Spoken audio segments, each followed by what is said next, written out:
परम मंगल में प्रात प्रखलेश्वर अकारण करुणा वरुणालय भक्तवांशा कल्पतरु तड़िद्वित विनिंदित पीतांबरधारी श्री बाल कृष्ण लाल की, प्यारे गिरधर लाल की, श्री बद्री विशाल भगवान की वांगमय प्रतिमय प्रतिमूर्ति श्रीमद् भागवत महापुराण हम आप सबके मध्य में विराजमान हैं। मंच पर विराजमान समस्त विप्रवृंद, गंधर्वजन,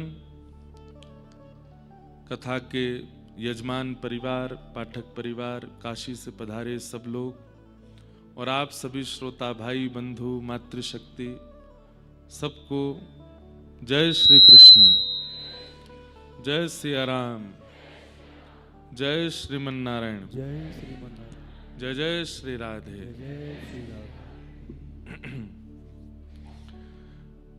अति कृपा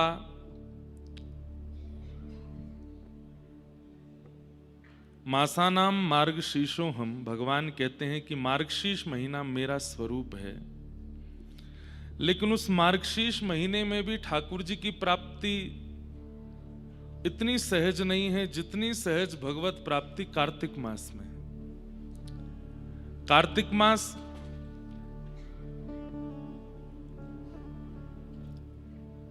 जिसे दामोदर मास भी कहते हैं,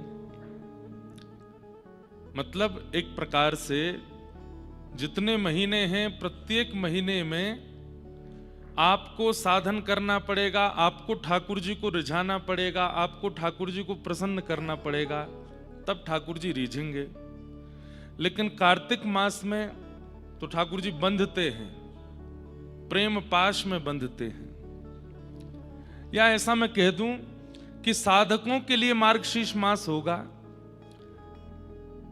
याज्ञिकों के लिए मार्गशीर्ष मास होगा, लेकिन प्रेम लक्षणा भक्ति करने वालों के लिए कार्तिक मास है। क्योंकि इसी मास में यशोदा मैया की रस्सी में बंध गए ठाकुर जी, और ठाकुर जी बंध करके संकेत करते हैं कि अगर कोई अपनो प्रेम प्रस्तुत करेगो, अपने अटूट प्रेम से मुंह को चाहवेगो, तो या महीना में मुंह को बांध सके जैसे मैया ने बांध ली हो। और तो ठाकुर जी को बांधने की सामर्थ्य ब्रह्मांड में किसी में आई नहीं, लेकिन इस कार्तिक मास की कैसी योग्यता कि विश्व को मुक्त करने वाले परमात्मा भी इस मास में बंध गए। जो परमात्मा किसी के बंधन में नहीं आ सकते वो इस मास में बंधे हैं, इसलिए ये मास सबसे श्रेष्ठ है, कार्तिक मास। शाम को कथा के बाद थोड़ी एक सॉल एक्स्ट्रा पहन लिया कीजिए और फिर गंगा जी जाया कीजिए, और श्री गंगा जी के तट पर बैठ करके दीप जलाया कीजिए।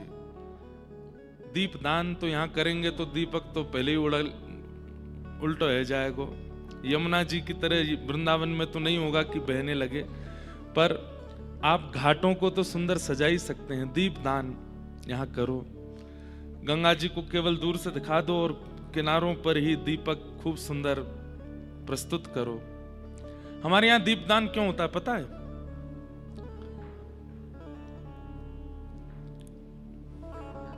श्रावण मास आदि जब निकल करके जाते हैं तो इतनी वर्षा होती है कि वर्षा के कारण मतमैला हो जाता है यमुना जी का जल। लेकिन कार्तिक मास आते आते शरद ऋतु निकलती है, और जैसे कार्तिक मास आता है तो यमुना जी का जल जो है वो स्वच्छ हो जाता है। तो इस भाव से दीपदान होता है कि ब्रजवासियों के हमारी बहू आई है, हमारी बहू अब ससुराल आई है। यमुना जी हमारी बहू हैं क्योंकि ठाकुर जी की पटरानी है। तो बहू की मुख दिखाई में सब लोग गहने पहनाते हैं, कोई हाथ की आभूषण, कोई गले का आभूषण, कोई चरणों का आभूषण। अब आभूषण तो नहीं पहना सकते, पर आभूषण की तरह चमकने वाले दीप दान करते हैं और श्री यमुना जी का श्रृंगार करते हैं। मुंह दिखाई में ब्रजवासी जन यमुना जी को सजाते हैं, उस भाव से दीपदान होता है। दीपदान के कई शास्त्रीय भाव भी हैं। ऐसे दीपदान हम यमुना जी में तो अभी नहीं कर पा रहे, तो गंगा जी के तट पर हैं। अब मैं अगर कहूं कि मैं जाऊंगा मेरे संग चलो तो भीड़ भाड़ हो जाएगी, कहीं कोई लुढ़क नहीं जाए। और आप कहा लुढ़को, मुझे नहीं लुढ़काए दो। तो इसलिए हम यहीं से कह रहे हैं, आप सब अपने अपनी योजनाओं से जाइए। 11, 21, 51, 108 जितना आपका मन हो, दीप दान कीजिए गंगा जी पर। और वो भी आज अहोई अष्टमी। आज अहोई अष्टमी है। आज के दिन माताएं व्रत करती हैं अपने पुत्र पुत्रादि के लिए। और हमारे श्री वृंदावन में, हमारे श्री व्रजमंडल में किशोरी जी का रस स्वरूप राधा कुंड आज के दिन प्रकट हुआ है। इसलिए आज राधा कुंड में खूब स्नान होता है। आज तिल रखने की जगह नहीं होगी, इतना अद्भुत आनंद हो रहा होगा राधा कुंड में। चैतन्य महाप्रभु की माने तो महाप्रभु जी कहते हैं कि श्री राधा कुंड जल नहीं है, वो स्वयं श्री किशोरी जी ही हैं।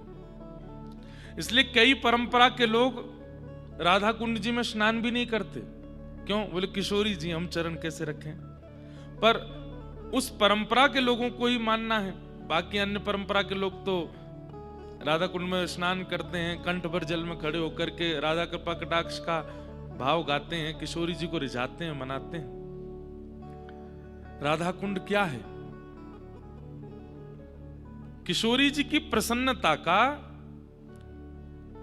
सजल स्वरूप है श्री राधा कुंड। अगर किसी व्यक्ति से कोई अपराध बन गया हो, अगर किसी व्यक्ति को अपने पूर्व के किए गए अपराधों की आत्मग्लानि होती हो कि मैंने पूर्व में बहुत गलत कार्य किए, अब मुझे, हे किशोरी जी, मुझे सब त्यागना है और त्याग करके आपके अनुकूल बनना है, तो उसे राधा कुंड का दर्शन करके, राधा कुंड की परिक्रमा करके, राधा कुंड की उपासना करनी चाहिए। तब किशोरी जी प्रसन्न होती हैं।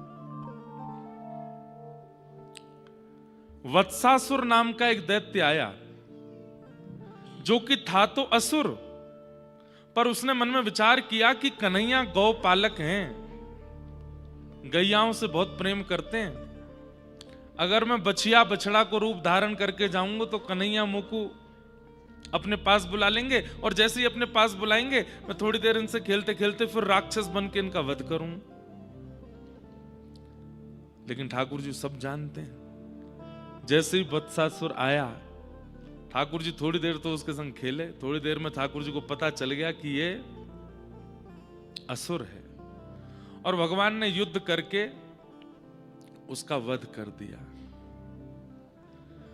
किशोरी जी को यह बात पता चल गई कि ठाकुर जी ने वत्सासुर का वध किया है। किशोरी जी मान कर गई। और दिना तो मान करती हैं पर रीझ जाती हैं, पर आज तो ऐसा मान कियो कि ठाकुर जी रिझा रहे हैं, लेकिन किशोरी जी रीझ नहीं रही है।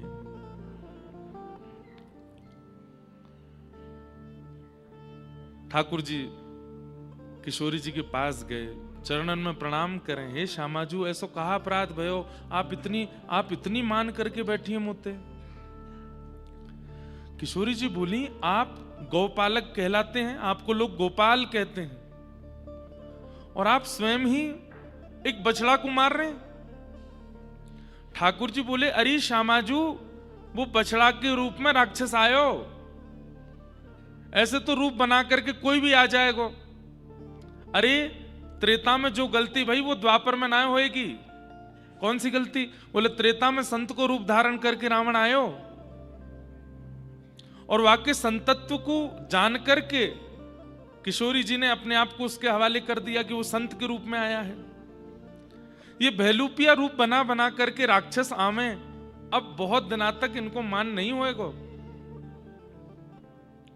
किशोरी जी बोली, तो फिर अपना नाम गोपाल हटा दो, आप गोपाल नहीं। भले ही वो राक्षस रूप में था, भले ही वो दैत्य रूप में था, भले ही वो असुर स्वरूप में था, लेकिन था तो बछड़ा, आपने नहीं मारना था। ठाकुर जी बोले, अब मैं कहा करूं बताओ। बोले, अब आप अपने नंद भवन के आसपास ही क्रीड़ा करो, हमसे मिलने मत आना, अब हम आपके संग लीला नहीं करेंगे। ऐसो मान किशोरी जी ने किया। तब ठाकुर जी के चित्त में आयो कि मैं कहा करूं, मुझको बताओ आप। बोले, एक नवीन सरोवर का निर्माण करो, पूर्व के बने हुए सरोवरों में स्नान नहीं, नवीन सरोवर का निर्माण करो, उसमें स्नान करके अपने पाप का प्रायश्चित कीजिए, तब हम स्वीकार करेंगे। तब ठाकुर जी ने कृष्ण कुंड का निर्माण किया। श्याम कुंड आसपास ही है, श्याम कुंड राधा कुंड। श्याम कुंड प्रकट हुआ, ठाकुर जी ने स्नान किया, वहां में प्रायश्चित कियो, संकल्प लेकर के सब बिल्कुल जो नियम बताए सब किए। किशोरी जी बाहर बैठी बैठी देख रही हैं। ठाकुर जी स्नान करके बाहर आए, हे श्यामाजू मैंने प्रायश्चित कर लियो। किशोरी जी बोली नहीं, मैं अब भी नाराज ही हूं। बोले अब तो मैंने सब कर लियो जो आप चाह रही, अब काहे को नाराज हो? बोले तुमने अपने हाथ से कुंड बनायो, मुकु या कुंड पे भी भरोसा नहीं है, मैं कुंड बनाऊंगी, वहां में स्नान करो। तब किशोरी जी ने अपने हाथ के कंगन से कुंड का निर्माण किया। बोले अब इसमें स्नान करो, वहां में स्नान कियो, प्रायश्चित कियो, कान पकड़े। तब किशोरी जी ने ठाकुर जी को स्वीकार किया। ऐसे श्री राधा को, ये तो एक प्रकट लीला है, आप सबको सुनाने तक की लीला है। अब प्रकट कितनी लीलाएं हैं राधा कुंड की। हमारे नित्य निकुंज विलास जहां पे ठाकुर जी की नित्य लीलाएं वर्णित हैं, वहां तो वर्णन है कि संध्या बेला में ठाकुर जी गैया चरा के नंद भवन जाते हैं, श्री जी सब सखीन के संग दही बेचन आदि सब लीला करके वापस बरसाना जाती हैं। दोनों को मिलन राधा कुंड पे हो गए। नित्य राधा कुंड जाते हैं ठाकुर जी और श्री जी, और वहां राधा कुंड पर बैठ करके ठाकुर जी राधा कुंड को इसलिए इतना मानते हैं कि किशोरी जी इतनी नाराज है गई, मोते मोते बात करनो तक बंद कर दियो, या राधा कुंड की कृपा से किशोरी जी ने मुंह को पुनः स्वीकार कियो, इसलिए ठाकुर जी को अति प्रिय है। और क्योंकि श्याम सुंदर को अति प्रिय है राधा कुंड, इसलिए किशोरी जी को भी अति प्रिय है। ठाकुर जी ने उसने अब तो लाल जी रोज नहाते हैं राधा कुंड में। बोले हे श्यामाजू एक डुबकी लगावे तो मैं आपको इतना अच्छा लगूं, मैं तो रोज नहाऊंगा यहां में, ताकि मैं आपको रोज रोज अच्छा लगूं। इसलिए राधा कुंड आज के दिन प्रकट, उसकी अपनी अपनी विशेष महिमा है। संध्या काल में जब कभी भी आप अपने ठाकुर जी का स्तवन करो, तब राधा कुंड का, हमारे रघुनाथ दास गोस्वामी राधा कुंड पर रहे। वृंदावन से जितने भी रसिक जन जाते, स्वामी श्री हरदास जी महाराज, हितरवंश महाप्रभु, हरिराम व्यास जी, रूप सनातन गोस्वामी, सबने राधा कुंड पर बैठ करके यजन किया, सबने राधा कुंड पर बैठ करके ठाकुर जी का स्मरण किया। और कहीं ना कहीं सब आचार्यों ने माना है कि राधा कुंड की कृपा जब हुई, तभी हमें श्री प्रियालाल जी के नित्य विहार का अनुभव हुआ।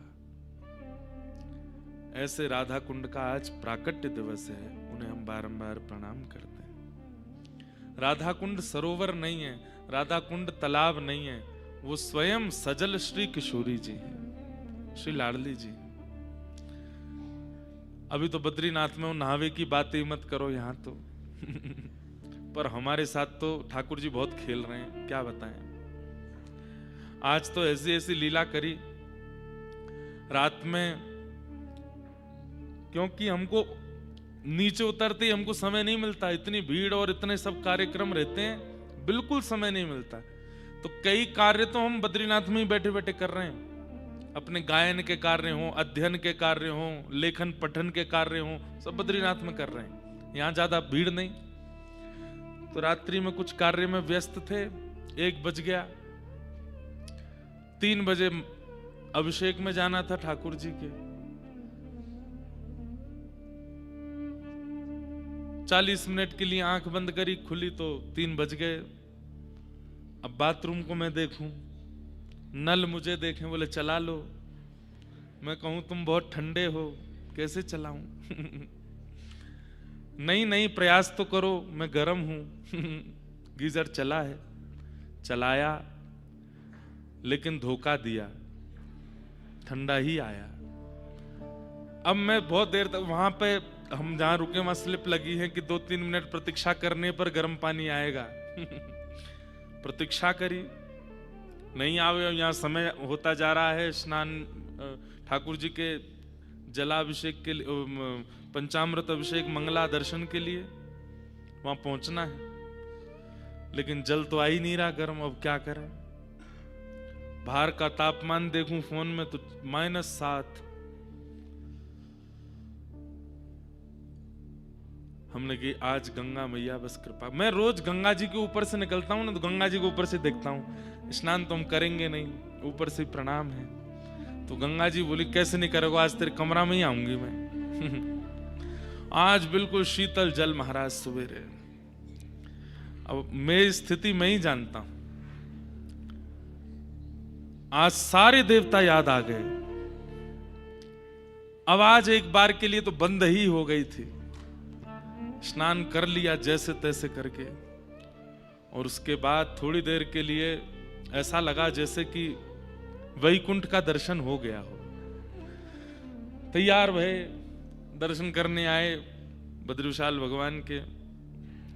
सोए थे नहीं रात भर, यहां दर्शन किए, इतना सुख मिला जितना, ऐसा नहीं कहूंगा कष्ट हुआ, जितनी पीड़ा हुई, पीड़ा भी नहीं कहेंगे, ये कह देंगे जितना खेला श्री गंगा जी ने हमारे साथ, वो सब जो थोड़ा बहुत अनुभव हुआ वो बद्री विशाल भगवान का दर्शन करके आनंद हो गया। लौट करके गए तो अब ठीक है, विपरीत अवस्था होती है तो शरीर है, कहां कहां दर्द शुरू हो गए, सो नहीं पाए। फिर आज दीक्षा का क्रम था तो दीक्षा देने के लिए उठे, फिर स्नान किया, फिर नल को देखा, अब तो गर्म निकलो, तो गर्म ही आए। फिर स्नान किए, फिर सबको दीक्षा आदि की। फिर उसके बाद लगा थोड़ा लेट लें। अब लेट हमारा नियम है, लेट अगर लिए उसके बाद लाल जी की सेवा में जाना है, कथा में आना है, तो फिर स्नान करके ही आएंगे। फिर से गए, फिर स्नान किया, फिर स्नान करके फिर कथा में आए। अब कथा में आने से पहले आज तो 3 बार स्नान किया मैंने बद्रीनाथ में। आज हमारे इस जन्म का तपस्या तो आज पूरी हो गई हमारी। जितनी होनी चाहिए इतनी कर ली भैया, इससे ज्यादा हमारी बस की नहीं। छोटे लाला हैं, ब्रज के हैं, हम पे इतने नियम साधन होते नहीं हैं। तो आज तो खूब सुख मिला। तो स्नान की तो अहोई अष्टमी है ना, तो पहला स्नान तो गंगा जी के भाव से हो गया था मंगला में। दूसरा स्नान कार्तिक मास चल रहा है तो यमुना जी का स्नान हो गया। कथा में आने से पहले तीसरा स्नान श्री राधा कुंड जी का हो गया। तीनों स्नान करके हम कथा में पधारे। तो हमारे तो तीनों स्नान हो गए, अब आपकी बारी है, करो जाओ। तो आज राधा कुंड का प्राकट्य दिवस है। लौट करके जब भी व्रज जावें, हमारे कहे से एक बार श्री राधा कुंड की परिक्रमा कीजिएगा। परिक्रमा करने के बाद दंडवत प्रणाम कीजिएगा एकांत। और राधा कुंड जाने का समय बताएं, रात्रि 2 बजे से लेकर सुबह 5 बजे तक, ब्रह्म बेला में, उस काल में जाइए। कोई नहीं होता वहां, होते हैं साधक लोग होते हैं, और वहां बैठ करके किशोरी जी को पुकारिएगा। अपने पूर्व के किए गए समस्त पापों का प्रायश्चित कर लीजिएगा। हे श्यामाजू, ये तो वो सरोवर है जिसमें साक्षात श्री कृष्ण स्नान करके अपने प्रायश्चित करते हैं। हमसे भी जो अपराध हुए, हे किशोरी जी, सब क्षमा कर देना, हमें स्वीकार कर लेना। राधा कृपा कटाक्ष कौन गाता है पता है? देवादिदेव महादेव श्री कैलाश निवासी श्री केदारेश्वर भगवान। सोचिए बंधुओं, किशोरी जी के तत्व को भी जाने नहीं है लोग, जिनके दर्शन करने के लिए बड़े बड़े योगी तपी जपी लाइन लगा करके खड़े रहते हैं। ऐसे देवादिदेव महादेव शंकर भगवान मुनिंद वृंद वंदिते त्रिलोक शोक हारिणी। ये किनके शब्द हैं? ये केदारेश्वर भगवान के शब्द हैं। महादेव गाते हैं, कदा करे शशि हमान कृपा कटाक्ष भाजन। अरे जिनकी दृष्टि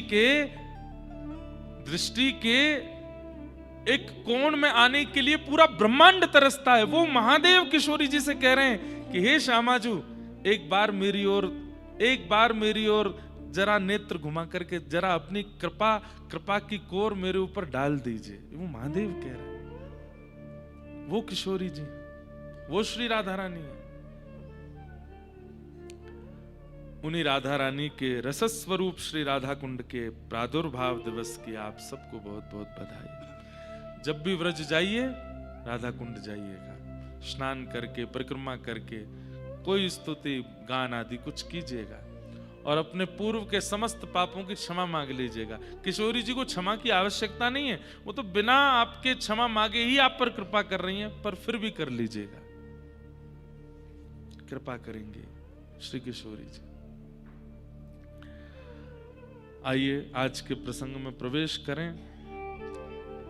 बड़े प्रेम और भाव से सब लोग कृष्ण उद्धव संवाद हम लोग श्रवण कर रहे हैं और कृष्ण उद्धव संवाद में कल दत्तात्रेय के 24 गुरुओं पर चर्चा हम लोग कर रहे थे और 24 गुरुओं की चर्चा कल विश्राम हो गई थी। अब आज आगे के प्रसंग में हम लोग प्रवेश करेंगे। मुझे जो अति प्रिय है भिक्षुक गीत, उसकी ओर चलेंगे। उससे पहले भी भगवान ने कई भाव श्री उद्धव जी को बताए हैं, वो सुनते हुए हम लोग आगे के प्रसंग में चलते हैं। जो लोग पहले दिन से कथा नहीं सुन रहे हैं उनको हो सकता है समझने में थोड़ी दिक्कत हो, इसलिए जब भी अवकाश मिले YouTube पर जाके पहले दिन से सुन लीजिएगा। ये उद्धव कृष्ण संवाद है, जिस संवाद को सुनने के बाद श्री उद्धव जी महाराज बद्रिकाश्रम आ गए। और बंधुओं, यहाँ उद्धव जी को श्री ठाकुर जी का ही रूप माना जाता है। रथ यात्रा होती है, बद्रीनाथ भगवान बाहर नहीं आते, उद्धव जी आते हैं। कोई भी यात्रा होगी, कोई भी क्रम होगा ठाकुर जी का, वो सारे क्रमों की पूर्ति श्री उद्धव जी करते हैं, क्योंकि उद्धव जी भगवान के ही स्वरूप माने जाते हैं। ऐसे श्री उद्धव जी को हम आप सब लोग बड़े भाव से यहां सुन रहे हैं, उनके भावों को। उद्धव जी महाराज ठाकुर जी से ये सब भाव सुनकर के अत्यंत आनंदित हो गए। तत्पश्चात उद्धव जी महाराज ने कहा, भगवान मैंने सुना है कि एक बार आपने हंस रूप धारण किया था। आपके अवतारों के बारे में मैंने बहुत सुना है। मैंने वामन अवतार सुना है, मैंने वराह अवतार सुना है, मैंने नृसिंह अवतार सुना है, मैंने हयग्रीव अवतार सुना है, परंतु एक आपका बड़ा अलौकिक अवतार है। कौन सा? हंसा अवतार। आपने हंस अवतार धारण किया था। एक श्लोक है, लगभग लोगों को याद है। शुक्लांबरधरम विष्णुम शशिवर्णम चतुर्भुजम प्रसन्नवदनम ध्यायेत्। ये ठाकुर जी के उस हंसावतार का भाव है। ठाकुर जी शुक्ल वर्ण के थोड़े हैं, ठाकुर जी गोरे थोड़े हैं, ठाकुर जी चंद्रमा की तरह थोड़े हैं, ठाकुर जी श्याम वर्ण के हैं। लेकिन वही ठाकुर जी एक बार शुक्ल वर्ण के बन के आए, हंस बन करके आए। हे नाथ, कृपा करके मुझे आपके उस हंसावतार के विषय में जानना है, वो कैसा है। और मैंने सुना है कि सनक सनंदन सनातन सनत कुमार वे सब ब्रह्मा जी से प्रश्न करते हैं और उसका उत्तर देने में जब ब्रह्मा जी असमर्थ होते हैं तब आपका अवतार होता है। बस मुझे इतना पता है, उसके आगे क्या हुआ वो आप मुझे बताओ। भगवान श्री कृष्ण कहते हैं, श्याम वर्ण ते तेरो मन भर गयो, जो शुक्ल वर्ण सुननो है। उद्धव बोले, नहीं नाथ, बस आपकी लीला देख सुनना चाहता हूं, कैसी लीलाएं हैं आपकी। तो भगवान ने, देखिए श्रीमद् भागवत में प्रत्येक अवतार व्यास जी, शुकाचार्य जी, मैत्री मुनि बता रहे हैं, लेकिन हंस अवतार का प्रसंग स्वयं श्री कृष्ण सुना रहे हैं, अपने हंस अवतार।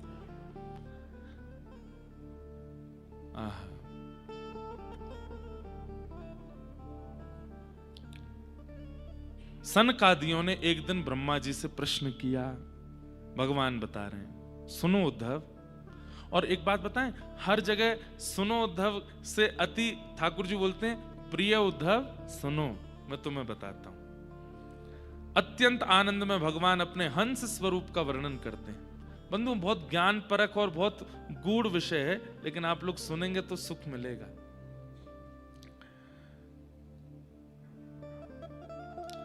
गुणे स्वविशस्ते चेतो गुणाश्चेतसि च प्रभो कथमन्योन्यसन्त्यागो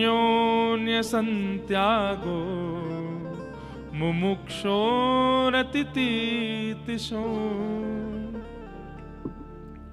यहां पर सनकादिक प्रश्न करते हैं, हे ब्रह्मा जी, चित्त में सदैव विषयों का चिंतन चलता ही रहता है।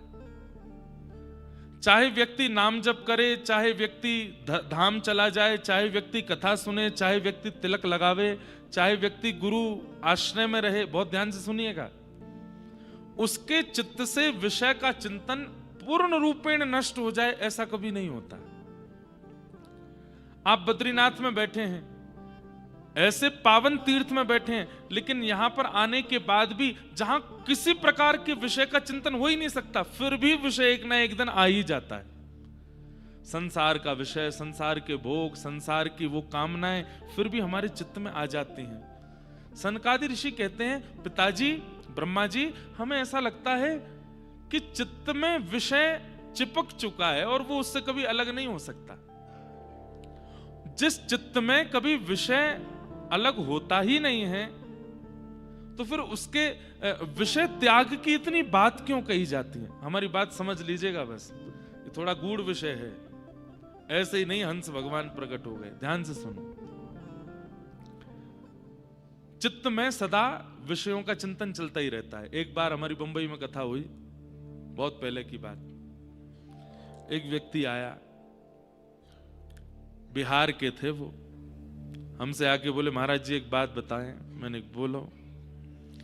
मैं जब नाम जप करता हूं, माला करता हूं, मैंने कहा, और माला करते करते अगर मैं आंख खोल के करूं तो ठीक है, आंख बंद करता हूं तो बड़ी गड़बड़ होती है। मैंने क्या होता है? बोले नहीं नहीं वो नहीं बताऊंगा। मैंने कहा बताओ। बोले नहीं नहीं वो नहीं बताऊंगा। मैंने कहा बताओ तो। बोले मैं जैसे ही आंख बंद करके नाम जप करता हूं तो मुझे वैश्याएं दिखती हैं। मैंने कहा भैया अब मैं क्या करूं, मुझे बताओ। मैंने कहा इसका मतलब क्या है? हाथ में साधन है, जीव पे साधन है, चित्त में साधन है।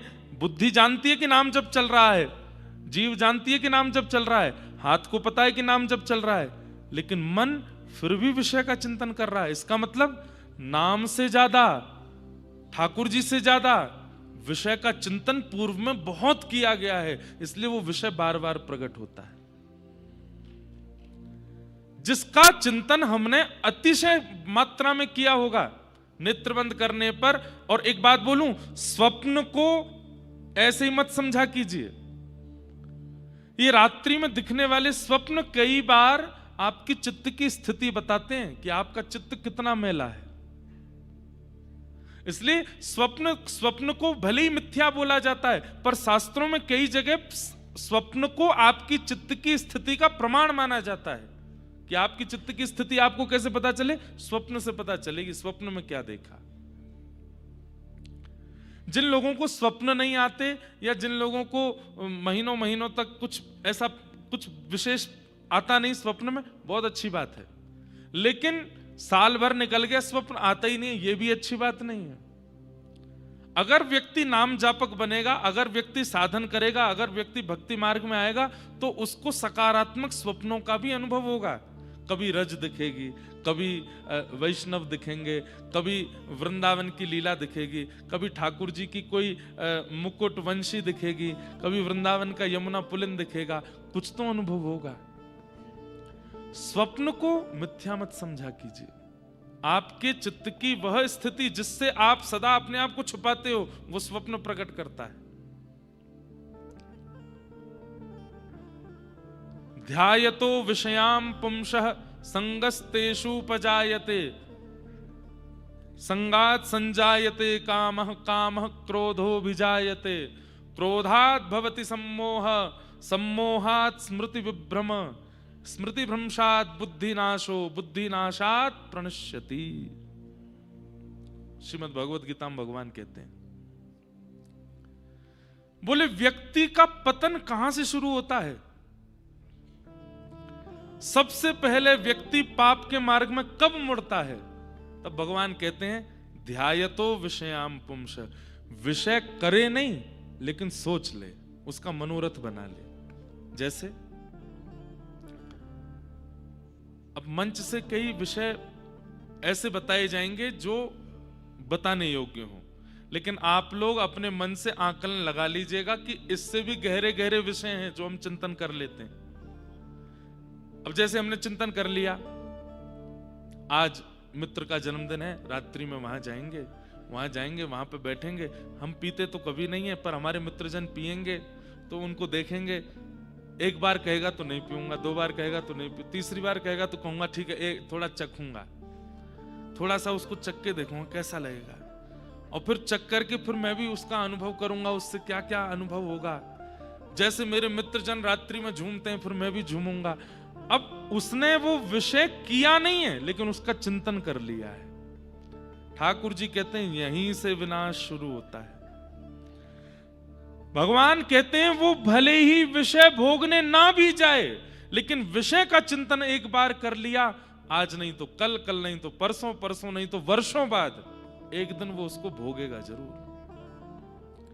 इसलिए चिंतन से बचो बस। ध्यायतो विषयाम पुंसः संगस्तेषु उपजायते। चिंतन किया गया विषय एक दिन आपको संग जरूर करा देगा। मतलब जो आपने सोचा है एक दिन वो आपके सामने प्रस्तुत होगा, और वो प्रस्तुत होगा नहीं, ठाकुर जी आपके लिए प्रस्तुत करेंगे। बोले अब देखता हूं तो इसको करता है कि नहीं। तूने कुछ साल पहले ऐसा चिंतन किया था, आज तेरे सामने योजना बन गई है, समय भी है, अवकाश भी है, वस्तु भी है, कोई देख भी नहीं रहा है, अब बता तू करेगा कि नहीं। ठाकुर जी कहते हैं एक बार चिंतन किया गया होगा तो जरूर विषय का भोग करेगा। संगस्तेषु उपजायते। और जैसे ही वो संग करता है सोचे हुए विषय का, भगवान कहते हैं उसके बाद क्या होता है? संगात संजायते कामः। फिर उसके अंदर काम और क्रोध, इन दोनों का वर्धन होता है। एक बात बहुत ध्यान से सुनिएगा, किसी व्यक्ति के अंदर क्रोध और काम की मात्रा यदि बढ़ी है, इसका मतलब उसका विषयी है। विषयी व्यक्ति का लक्षण क्या है? भोगी व्यक्ति का लक्षण क्या है? अत्यंत कामी और अत्यंत क्रोधी। अब इसमें एक बात बताएं आपको, लिखने योग्य बात है। शास्त्र आज्ञा करते हैं कि काम विषय ऐसा है कि व्यक्ति उसको प्रकट नहीं होने देता, पता नहीं चलने देता सबको कि उसके चित्त में काम विषय है। लेकिन काम का ही भैलू पिया है, काम का ही रूप मखौटा पहन करके क्रोध आता है। अगर किसी व्यक्ति में अनायास क्रोध है तो इस बात का प्रमाण है कि उसमें काम भी है। तो कहीं आप अगर अपना अनायास क्रोध प्रकट कर रहे हैं, बेवजह का क्रोध प्रकट कर रहे हैं, और वो क्रोध कभी कभी तबाही तक पहुंच रहा है, तो आप इस बात का प्रमाण दे रहे हैं कि आपके अंदर काम भी है, आपके अंदर विषय भी है, आपके अंदर भोग भी है। देखिए, विषय का चिंतन, वो चिंतन एक दिन भोग के लिए ले जाता है, और जैसे ही भोग करेंगे तो फिर क्या होगा? उस भोग को करने की और इच्छा होगी, और जब वो पुनः भोग करने को नहीं मिलेगा, क्रोध हो भी जायते, फिर वो काम और क्रोध के रूप में प्रकट होगा। क्रोधात् भवति सम्मोह। और फिर क्रोध क्या करेगा? चित्त में मोह प्रकट कर देगा। और सम्मोहात् स्मृति विभ्रम। अच्छा, मोह सम्मोह का मतलब क्या है?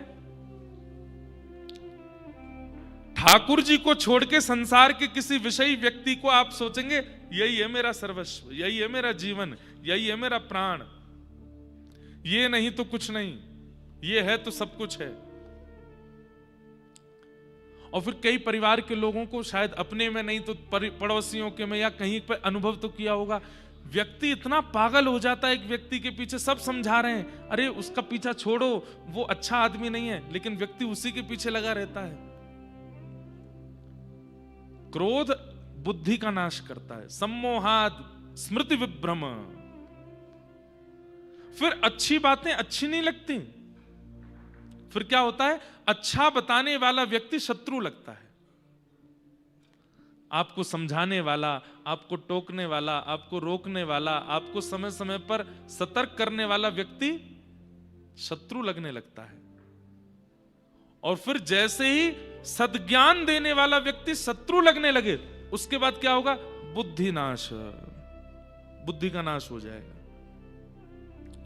और जैसे ही बुद्धि नाश होगी, सब काम उल्टे उल्टे करेगा, और बुद्धि नाशात प्रणश्यति, खत्म, उसका जीवन फिर वहीं नष्ट हो जाता है। ठाकुर जी कहते हैं फिर मैं उससे अपनी कमर कर लेता हूं, उसकी ओर देखता भी नहीं हूं। अब तू जाने तेरा काम, देखता रहे अपना जीवन कैसा है तेरा। जिसकी बुद्धि नाश हो जाती है। और बुद्धि नाश किससे होती है? ये सारी कड़ी आपको याद रखनी पड़ेगी। सबसे पहला ध्यान विषय का, फिर वो ध्यान एक दिन क्या कराएगा, भोग विषय का। भोग क्या कराएगा, चित्त में काम प्रकट कराएगा। काम आएगा, साथ में क्रोध आएगा, क्रोध से सम्मोह आएगा, सम्मोह से सम्मोहात स्मृति विभ्रम, स्मृति विभ्रम हो जाएगी। अच्छा प्रवचन करने वाले बुरे लगने लगेंगे, शत्रु लगने लगेंगे। और स्मृति ब्रह्म होते ही बुद्धि नाश, बुद्धि नाश हो जाएगी। ये 7 चीजें हैं, ये 7 सोपान हैं व्यक्ति के पतन के। उसका प्रारंभ कहां से होता है? अगर प्रारंभ रुक जाए तो पूरा रुक सकता है। तो प्रारंभ होता है विषय का चिंतन। हम आप सब लोग भी यहां पर, अधिकतर लोग वो बैठे हैं जो नाम जप करते हैं, कथा सुनते हैं, ठाकुर जी का दर्शन करते हैं, गंगा जी स्नान करते हैं, बद्री विशाल भगवान, केदारनाथ भगवान, गंगोत्री यमुनोत्री धाम करते हैं। हम लोग विषय भोगते नहीं हैं, पर हम आप सब लोगों के चित्त में विषय का चिंतन चलता जरूर है। भजन का फल उसी दिन मानिए जिस दिन विषय का चिंतन समाप्त हो जाए। कब तक भजन कीजिए, कब तक नाम जप कीजिए, कब तक गुरु मंत्र कीजिए, जब तक विषय का चिंतन ही नष्ट ना हो रहा हो चित्त से। आज चित्त में, मन में आ गया कि मुझे ऐसा करना है, आपको घबराहट होने लगनी चाहिए। हे बद्री विशाल भगवान, मेरे मन में ये चिंतन आया क्यों? हम करते नहीं है भले ही, लेकिन चिंतन ही तो नाश के लिए ले जाता है।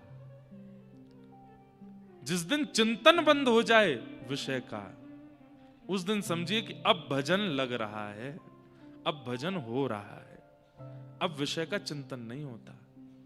अरे एक स्थिति ऐसी आई कि आपके सामने विषय हो रहा होगा, आपके सामने भोग भोगा जा रहा होगा, और देख करके भी आपका मन मलिन नहीं होगा। अजामिल उपाख्यान आता है भागवत में। अजामिल की कथा में क्या हुआ था? अजामिल पंडित था, अजामिल ब्राह्मण था, अजामिल हमारे आपके तरह वेदज्ञ था, तीर्थ यात्रा करने वाला था, बहुत सुधरा हुआ व्यक्ति था अजामिल। लेकिन एक दिन विषय का दर्शन कर लिया, वहीं से अजामिल, पंडित से अजामिल राक्षस बन गया। भजन का फल भगवत प्राप्ति बाद का है, बहुत बाद में जाकर के भगवत प्राप्ति है। भजन का फल सबसे पहले विषय के चिंतन का नाश, विषय का चिंतन ना हो। अच्छा, इसमें 2 चीज कर सकते हो आप, मैं आपको बताऊं। पहला, हंस भगवान उत्तर क्या दे रहे हैं वो अभी हम सुनेंगे, उससे पहले मेरा भाव सुन लीजिए। नाम आश्रय करते रहो, पर नाम आश्रय करते करते करते करते भी विषय चिंतन हो सकता है। तो दूसरा काम क्या रखो, अपने आप को अत्यंत व्यस्त कर लो। समय ही नहीं है आपके पास में कुछ सोचने का। सुबह क्या कर रहे हैं, वो ठाकुर जी की सेवा है। मध्याह्न में क्या कर रहे हैं, बोले अभी रामायण जी का पाठ है। रात्रि में क्या, भागवत जी पढ़नी है। वो अर्धरात्रि में क्या कर रहे हैं, बोले अभी तो कथा सुन रहे हैं, अब सोएंगे। मतलब केवल सोने के लिए जाते हैं, बाकी पूरे दिन आप अपने मन को कुछ और करने ही नहीं देते हैं, व्यस्त रखते हैं ठाकुर जी के संबंध में। तब उस मन में विषय का चिंतन नहीं होगा। लेकिन भगवान हंस इसका उत्तर क्या देते हैं, ये प्रश्न किया है सनकादि ऋषियों ने कि चित्त में इतना विषय चिंतन क्यों होता है, और बड़े बड़े गुणी जन जो भगवान को प्राप्त कर लेते हैं, क्या उनके चित्त में कभी विषय चिंतन नहीं होता? हम ये पूछना चाहते हैं। जिनको भगवान मिल गए हैं, क्या उनके चित्त में कभी विषय चिंतन नहीं होता? और नहीं होता तो क्यों नहीं होता, ये हमें बताओ। क्योंकि हमने तो मन को देख लिया, ये मन बिना विषय का चिंतन किए रहता नहीं है। ये मन बड़ा चंचल है, कैसे तेरा भजन करूं। ये मन बड़ा चंचल है, कैसे तेरा भजन करूं। जितना इस समझाऊं, जितना इस समझाऊं, उतना ही मचल जाए राधे तेरे चरणों की। गर धूल जो मिल जाए श्यामा तेरे चरणों की। एक बात बोलूं, बोलते बोलते मैं थक जाऊंगा, सुनते सुनते आप थक जाओगे, लेकिन बात का निचोड़ क्या निकलेगा? सब किसको समझा रहे हैं? केवल मन को। भाई आंख सुधर जाती है, कान सुधर जाते हैं, हाथ सुधर जाते हैं, पैर सुधर जाते हैं, जीभ सुधर जाती है, नाक सुधर जाती है, त्वचा सुधर जाती है, लेकिन मन नहीं सुधरा तो फिर से सब बिगड़ जाएंगे। एक मन को ही समझाते हैं सब लोग। और ठाकुर जी कह रहे हैं, भैया मेरो सब पे वश है, तेरे मन पे मेरो वश नहीं है। वाक्य नहीं तो तोय मुंह को अपने मन पे बैठाना पड़ेगा। जैसे ही घर करके मैं तेरे मन पे बैठ जाऊंगा, मैं तेरे मन को अधिपति बन गयो, मैं तेरे मन को स्वामी बन गयो, तेरा मन कहीं नहीं भटकेगा। सूरदास जी का एक पद है, सुनाऊंगा, लेकिन पहले हंस भगवान का उत्तर सुनो। देहम च नश्वरम स्थितमुत्थितं वा सिद्धो न पश्यति यतो यतो धग्यमत स्वरूपम दैवादपेतमुत दैव शशादुपेतम वासो यथा परिकृतम मदिरा मदांध। आहा, कितनी अच्छी बात। यहां पर हंस भगवान कह रहे हैं, अब हंस प्रकट कैसे हुए वो सुनो। कि प्रश्न किया सनत कुमारों ने ब्रह्मा जी से कि हे नाथ, ये चित्त से विषय का चिंतन जाता क्यों नहीं, और क्या भगवत प्राप्त करने वाले जो महापुरुष होते हैं उनके चित्त में भी कभी विषय नहीं आता? कृपा करके हमें इसके बारे में बताओ। तो ब्रह्मा जी बोले, अब इसके बारे में मैं क्या बताऊं, स्वयं ठाकुर जी ही इसका उत्तर दें। ब्रह्मा जी ने भगवान का स्मरण किया, इतने में ही सुंदर हंस रूप धारण करके ठाकुर जी प्रकट हो गए। और हंस रूप धारण करके जैसे ही ठाकुर जी प्रकट हुए, तो प्रसंग तो बहुत बड़ा है। सनत कुमारों ने पूछा, आप कौन हो? तो हंस भगवान बोले, अच्छा हमसे पूछ रहे हो हम कौन है? पृथ्वी अग्नि जल वायु आकाश, पंचभूतों से तुम बने, पंचभूतों से हम बने। ये विषय वार्ता क्यों कर रहे हो?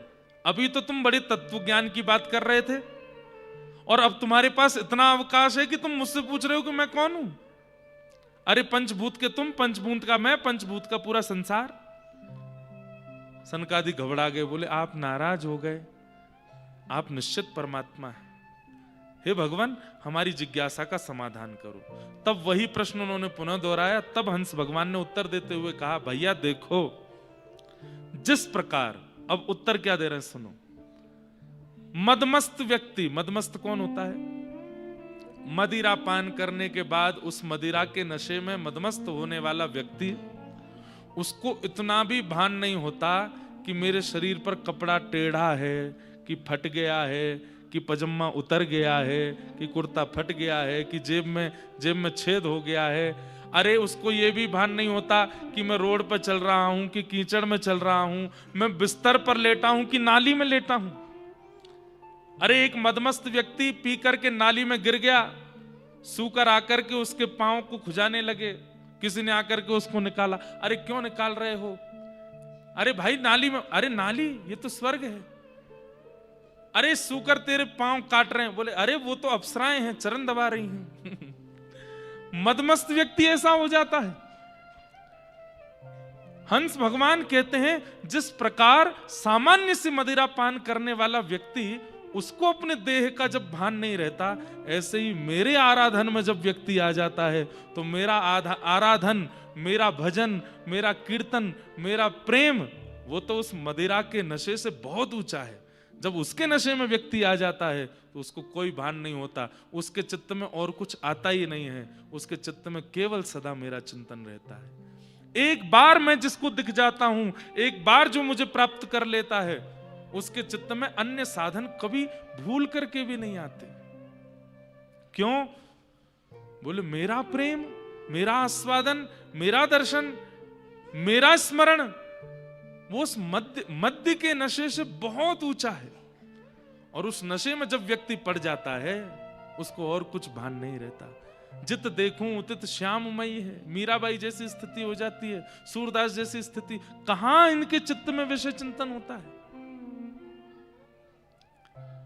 सूरदास जी कह रहे हैं, मेरो मन अनंत कहां सुख पावे, मेरो मन अनंत कहां सुख पावे, मेरो मन अनंत कहां सुख पावे। गाइए।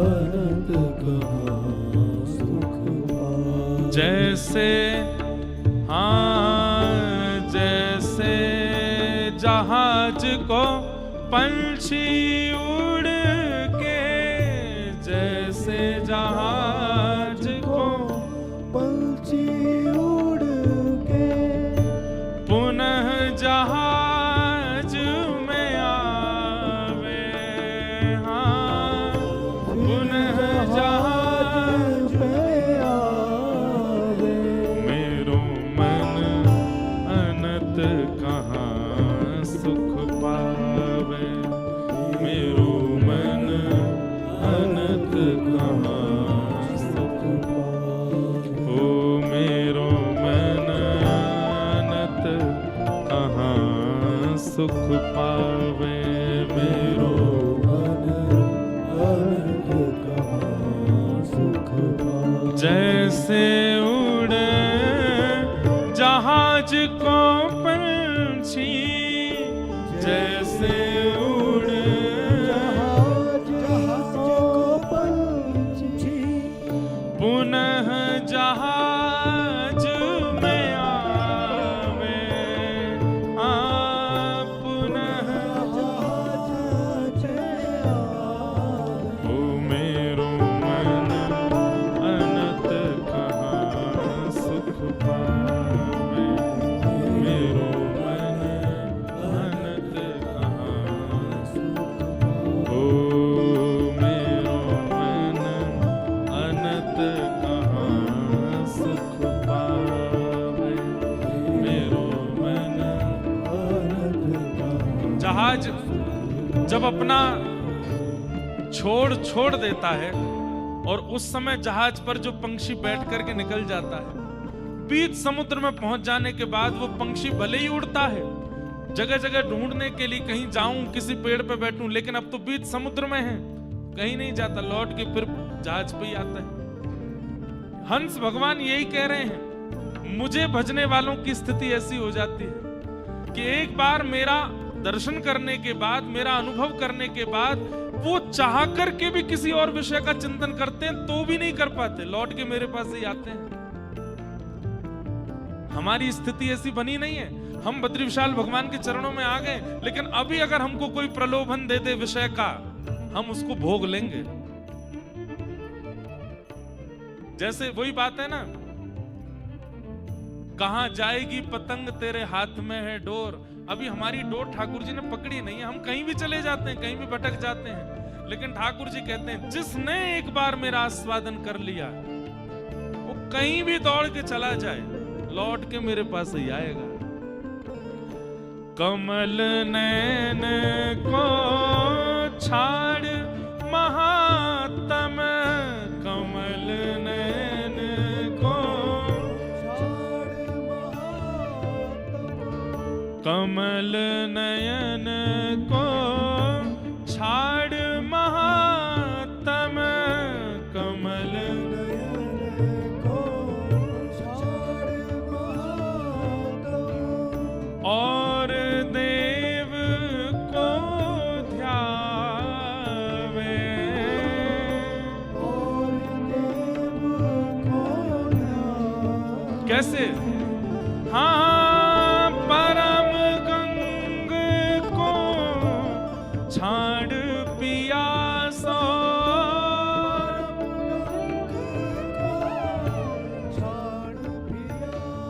हे परम गंग को छाड़ पियासो,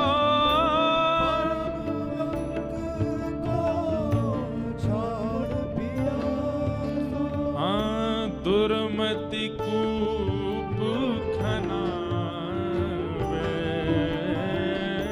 दुर्मति कूप। वैसे सूरदास जी के शब्दों की बलिहारी है, इतने सब सीमित शब्दों में कितनी बड़ी बात कह देते हैं। कमल नैन को छाड़ महात्म, और कौन देव ध्यावे। अरे भैया, एक बार कमल नैन जिसको दिख गए हो वो और किसी को देखने की इच्छा क्यों रखेगा? बोले क्यों नहीं रखेगा? अरे जो साक्षात गंगा के तट पर रहता होगा उसको प्यास लगने पर कुआं खनवाने की आवश्यकता क्यों है? वो गंगा जी का पानी पिएगा। जो कमल नैन के चरण में बैठा है, जो बद्री विशाल के चरणों में बैठा है, उसको संसार के और सुंदर सुखद विषयों में जाने की आवश्यकता क्यों? और अगर वो बद्री विशाल आने के बाद भी गया अन्य विषयों में सुख प्राप्त करने के लिए, तो यही मानिए कि गंगा जी के तट पर प्यासा बैठा था लेकिन पानी पीने के लिए कुआं के पास गया है, गंगा को नहीं पिया। मेरो मन अनंत कहाँ सुख पावे, मेरो मन अनंत कहाँ,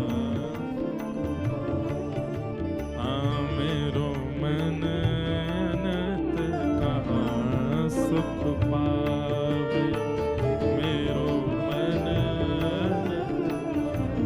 वैसे बंधुओं, पद हम भी लिखते हैं, पद और भी लोग लिखते हैं, कई रचनाएं करने का मैंने भी प्रयास किया है, परंतु इनकी रचना से पता चलता है कि ये भगवत प्राप्त हो चुके हैं। मीराबाई की रचनाओं से पता चलता है कि ये भगवत प्राप्त हो चुकी हैं, क्योंकि रचना में समस्त वेद सार ऐसे उड़ेल दिए हैं छोटे छोटे शब्दों में। आनंद है। अब क्या कह रहे हैं सूरदास जी? हाँ जिन मधुकर अम्बुज रस चाख्यो, जिन अम्बुज, जिन मधुकर अम्बुज रस चाख्यो, जिन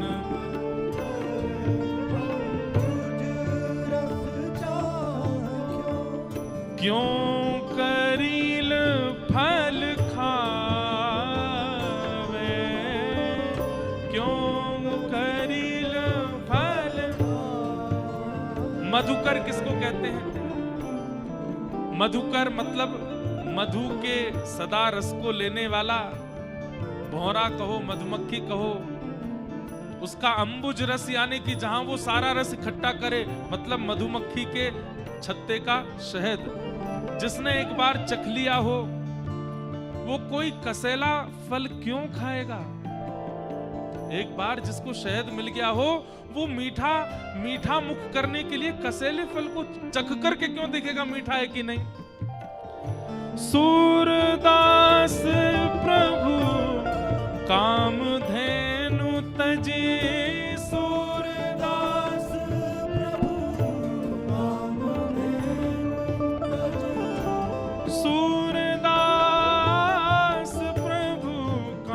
धेनु तजी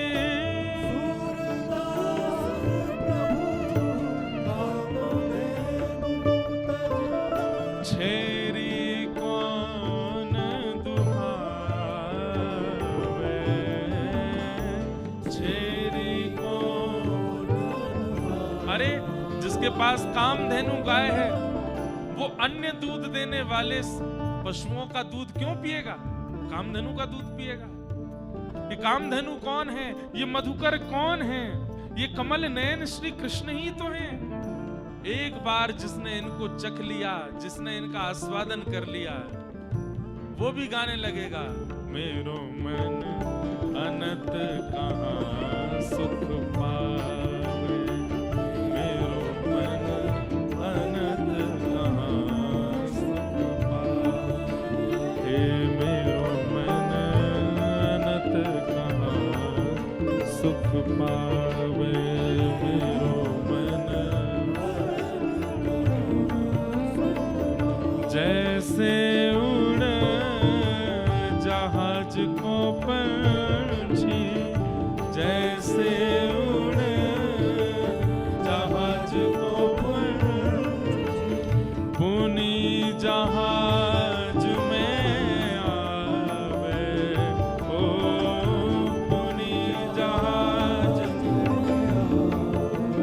मेरो मन अनंत कहाँ सुख पावे,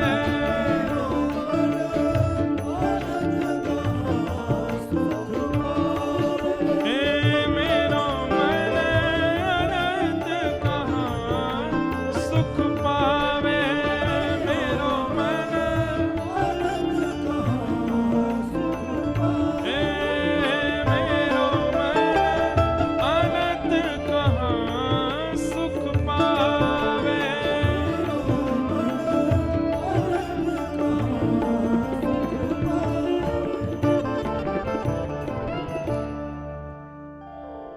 हे सनकादियों, तुम्हारा जो ये चिंतन है कि चित्त से कभी विषय का चिंतन निकलता ही नहीं है।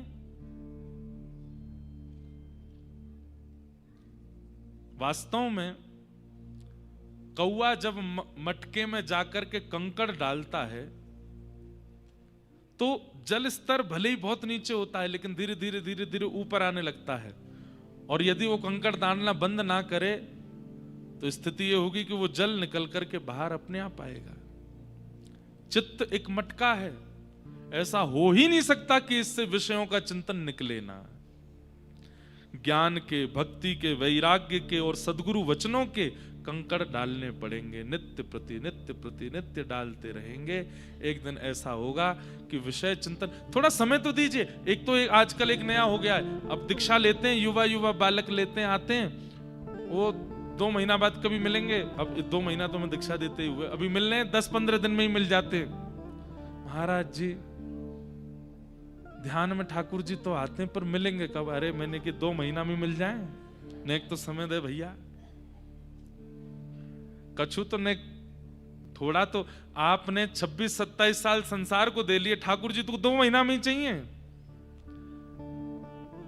आप किस समय गुरु आश्रित लेते हैं अपनी आयु गिनिएगा, और उतनी आयु तो भूल जाइए, केवल भजन करिए। उतने साल तो केवल करते रहिए। उसके बाद सोचिएगा कि अब इतने साल मैंने गुरु आज्ञा को भी दिए, अब तो ठाकुर जी को मिलना चाहिए। बात समझ में आ रही? मान लीजिए कि आप बद्रीनाथ भगवान के चरणों में 30 साल संसार में भटकने के बाद 30 साल की आयु में आए बद्रीनाथ, और बद्रीनाथ आकर के अब मन शुद्ध हो गया, चित्त पवित्र हो गया, देहाभिमान नष्ट हो गया, अब संसार का विषय छूट गया। अब आपको प्रतिदिन ये लग रहा है कब मिलेंगे नारायण, कब मिलेंगे नारायण, कब मिलेंगे नारायण। 30 साल संसार को दिए थे ना, बिल्कुल हिचकिचाहट किए बगैर दिए थे ना, अब इतना ही ठाकुर जी को भी दो, 30 साल दो। मेरा कहने का मतलब ये नहीं कि 30 साल में ही मिलेंगे, पर आपको मन में यही रखना चाहिए कि 30 साल तो देने ही देने हैं। बराबरी जब हो जाएगी संसार की और भजन की, तब पूछेंगे ठाकुर जी अब कब मिलोगे, अब मिलो। अब तो आपको भी दिया ना समय, 30 साल नहीं लगेंगे। मिल तो ठाकुर जी संसार की तरह थोड़े हैं, ठाकुर जी जल्दी प्राप्त हो जाते हैं, लेकिन थोड़ा समय तो दीजिए अपने आप को, चिंतन के लिए, ध्यान के लिए, ज्ञान के लिए। हाँ, 30 साल में जाकर के ये होगा कि वो जो चित्त का घड़ा है वो सद्गुरु वचन और कथा प्रसंगों से वो भर जाएगा, और जो विषय चिंतन भरा हुआ था वो धीरे धीरे छलक करके बाहर हो जाएगा। और फिर उसके बाद क्या होगा?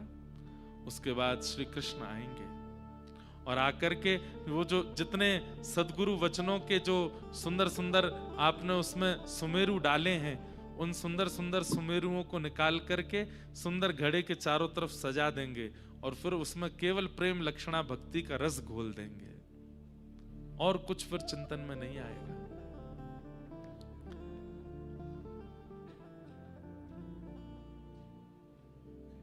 हंस भगवान के सुंदर अवतरण की कथा भगवान ने बताई। इसके बाद अब प्रसंग बहुत बड़ा है, कृष्ण उद्धव संवाद।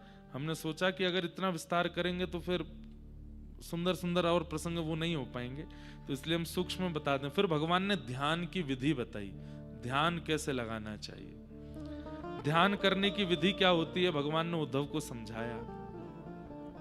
अष्टांग योग कपिल भगवान बता चुके हैं, उसी का ही वृहद स्वरूप यहां पर भगवान कृष्ण ने उद्धव जी को समझाया। ध्यान की विधि क्या है? तत्पश्चात भगवान ने एक अद्भुत बात बताई। भगवान कहते हैं, उद्धव, जब व्यक्ति इंद्रिय, 3 चीजों को ध्यान रखिएगा, इंद्रिय, मन और प्राण, इन पर जब अपना वश कर लेता है। आज प्राण हमारे वश में नहीं है, प्राण जब चाहेंगे तब निकल सकते हैं, जब इच्छा हो जाएगी तब जा सकते हैं। पर ठाकुर जी बोले, मन एकाग्र करने से उद्धव यह भी हो जाएगा कि प्राण भी तुम्हारे वश में, जब तुम चाहोगे तब प्राण जाएंगे। भीष्म पितामह के गए हैं, भीष्म पितामह ने विचार कर लिया कि जब तक श्याम सुंदर मेरे सामने आकर के खड़े नहीं हो जाएंगे और ऐसी स्थिति नहीं बन जाएगी ना वो हिले ना मैं हिलूं, तब तक मेरे प्राण नहीं जाने चाहिए। और वही बना, बाणों की सैया पर भीष्म पितामह, ठाकुर जी सामने खड़े, तब प्राण गए। कैसे कैसे आचार्य हुए। आज भी हमारे भारत में ऐसे कई महापुरुष हुए जिन्होंने पूर्व में ही बता दिया कि मेरे प्राण इस तिथि में इस काल में जाएंगे। व्यवस्था देख लो। भगवान कहते हैं, मन एकाग्र करने से उद्धव मेरी प्राप्ति होती है, यह तो है ही, और क्या क्या होता है। तब सबसे पहले भगवान कहते हैं कि प्राण वश में हो जाते हैं। आप नहीं चाहोगे तो मृत्यु देवी बाहर खड़ी रहेगी, आपके प्राण ले नहीं सकती। और दूसरा, इंद्रियां वश में हो जाती हैं। इंद्रियां और प्राण ये दोनों वश में हो गए, मन वश में हो गया, ये तीनों वश में हो गए, तब उद्धव व्यक्ति को क्या अनुभव होगा? 18 प्रकार की सिद्धियां उसके सामने खड़ी हो जाएंगी। उसको कोई साधन करने की आवश्यकता नहीं होगी। अब लोग बाग तंत्र मंत्र करते हैं, तंत्र मंत्र करने के बाद उनको सिद्धियां आती हैं, और सिद्धियां आने के बाद वो फिर कभी किसी का कुछ बता देते हैं कि कहीं किसी की कोई सिद्धि होती है, किसी की कोई सिद्धि होती है। मीराबाई ने कोई तंत्र मंत्र नहीं किया, अकबर रूप बदल करके आया, मीराबाई कीर्तन कर रही थी। कोई नहीं पहचान सकता अकबर को। बीरबल के साथ में आया था, तानसेन के साथ में आया था अकबर मीराबाई का स्वर सुनने के लिए।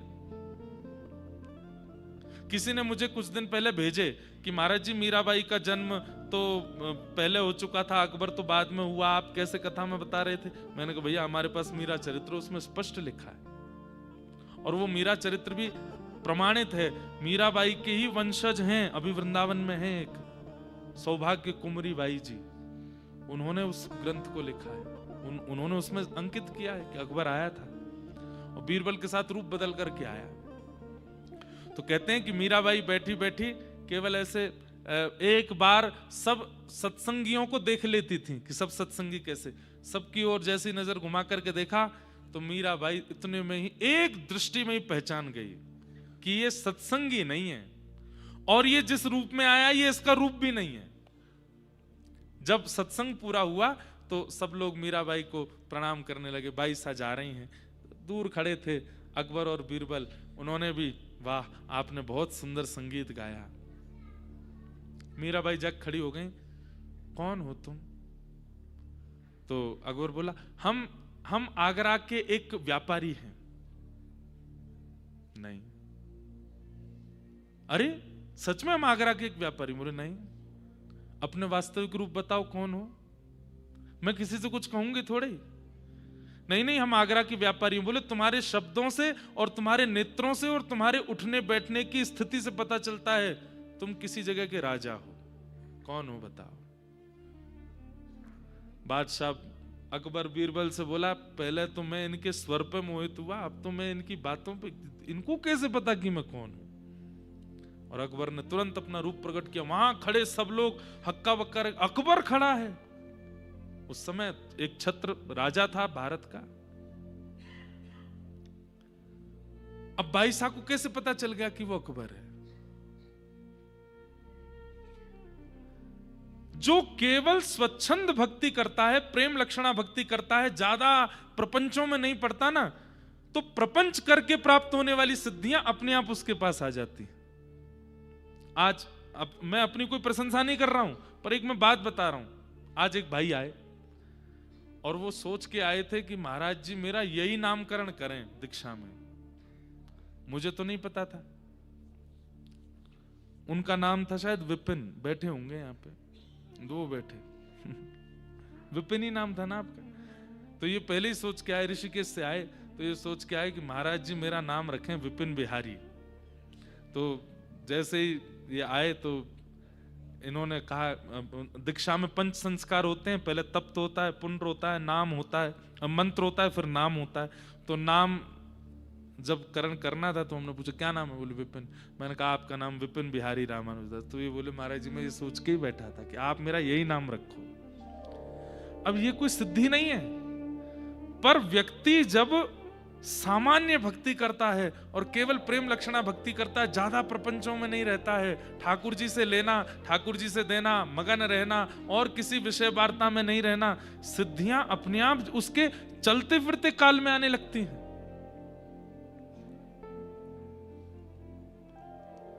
भगवान यहां पर यह बात उद्धव को समझा रहे हैं। उद्धव 18 प्रकार की सिद्धियां हैं और प्रत्येक सिद्धि को प्राप्त करने के लिए क्या क्या करना पड़ता है उसका सारा नियम बताया भगवान ने।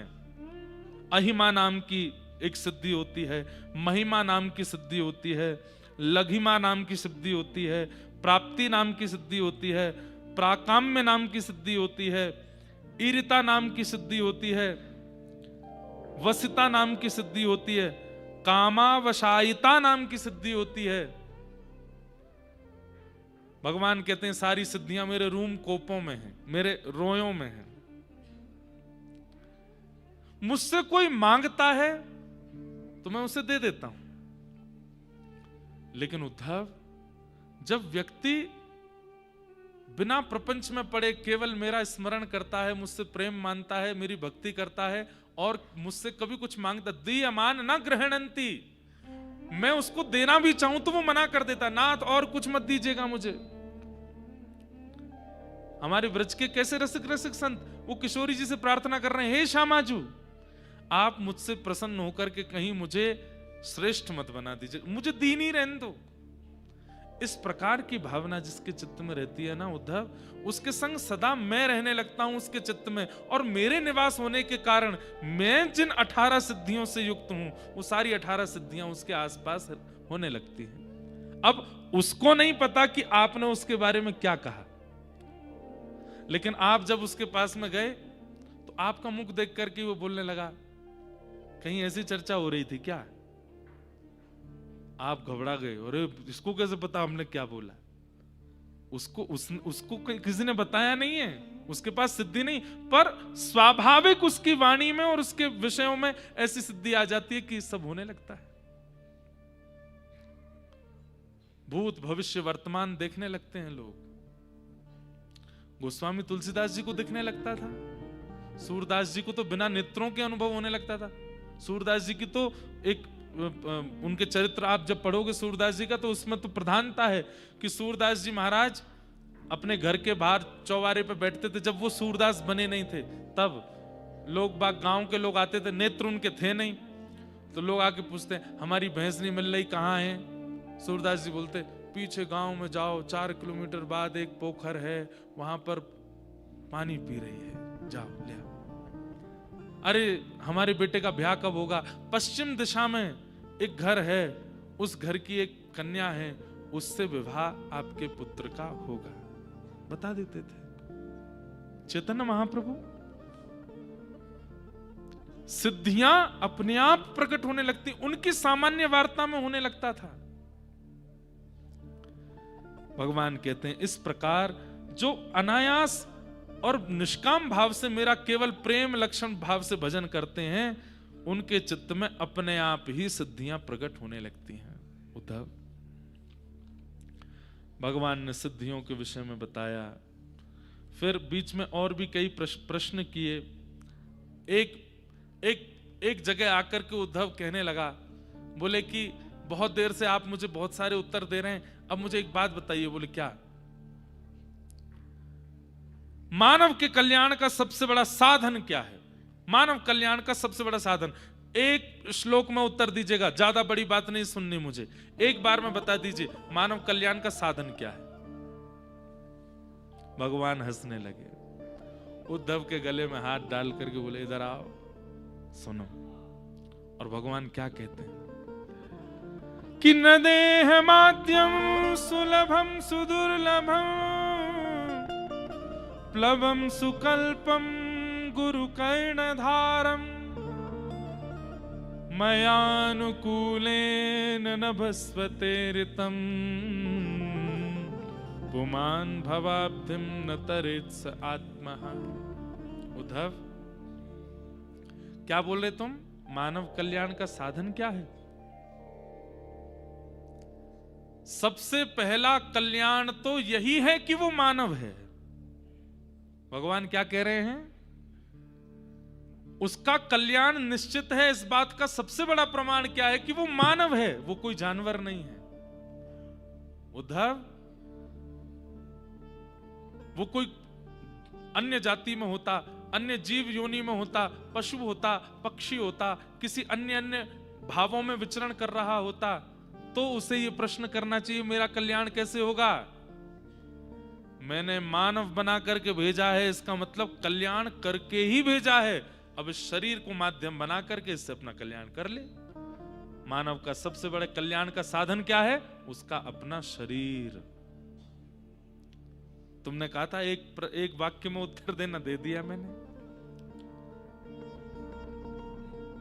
आप लोग मेरे पास आए, बोले महाराज जी हम तो जा रहे हैं वापस बंबई, हम तो जा रहे हैं वापस दिल्ली, हम आपको दे जा रहे हैं 2-2.5 लाख रुपए, क्या हमारी तरफ से आप तप करो यहां बैठ करके बद्रीनाथ में।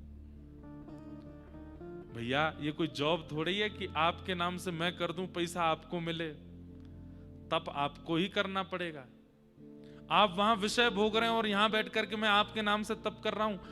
आपको मैं कोई बद्री विशाल भगवान तो कर ही रहे हैं सबके लिए तप, लेकिन फिर भी आप अपने शरीर का खुद माध्यम ना बन करके, खुद अपने शरीर से अपना कल्याण ना करके किसी अन्य से अपने कल्याण की कामना चाह रहे हैं, ये संभव नहीं है। भगवान कहते हैं मानव बन करके आए हो, इसका मतलब कल्याण ठाकुर जी चाहते हैं कि तुम्हारा कल्याण हो, इसीलिए मानव बना करके भेजा है। उद्धव मंद मंद मुस्काने लगे, बोले क्या उत्तर देते हैं आप? बोले तो मेरे उत्तर में गलती कहां है उद्धव? अगर मानव ना होते तो कल्याण कैसे होगा ये पूछना चाहिए था। सूकर पूछे, कुकर पूछे, छिपकली पूछे, कॉकरोच पूछे, मेरा कल्याण कैसे होगा? तो उसको हम कुछ बताएं भी। अब मानव पूछ रहा है, आंख वाला, नाक वाला, जीभ वाला, कान वाला, मन वाला, हाथ वाला, पैर वाला पूछ रहा है मेरा कल्याण कैसे होगा? अरे जो शरीर मिला इसी से होगा। तुम मानव हो, यही कल्याण का कारण है। लेकिन अब आगे उद्धव मेरी और सुनो। लेकिन इस शरीर को कल्याण के मार्ग पर पहुंचाने के लिए किसकी आवश्यकता है? गुरु कर्णधारम। नदेहमाद्यम सुलभम सुदुर्लभम प्लवम सुकल्पम गुरुकर्ण धार। एक उम्र निकल जाने के बाद, 20-25 वर्ष निकल जाने के बाद भी अपना कल्याण नहीं कर पाया है, तो फिर किसी की वाणी सुनकर के किसी को अपने गुरु रूप में देखे और उसकी वाणी का पालन करना प्रारंभ कर दे। गुरुकर्ण धारम,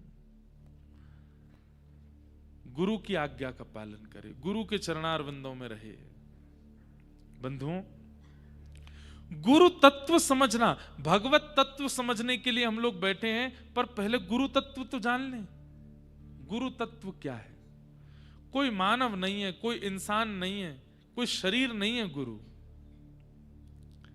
गुरु का गुरुत्व उसके तप से बने नहीं, कई बार शिष्य के शिष्यत्व और शिष्य के विश्वास से गुरु की योजना होती है।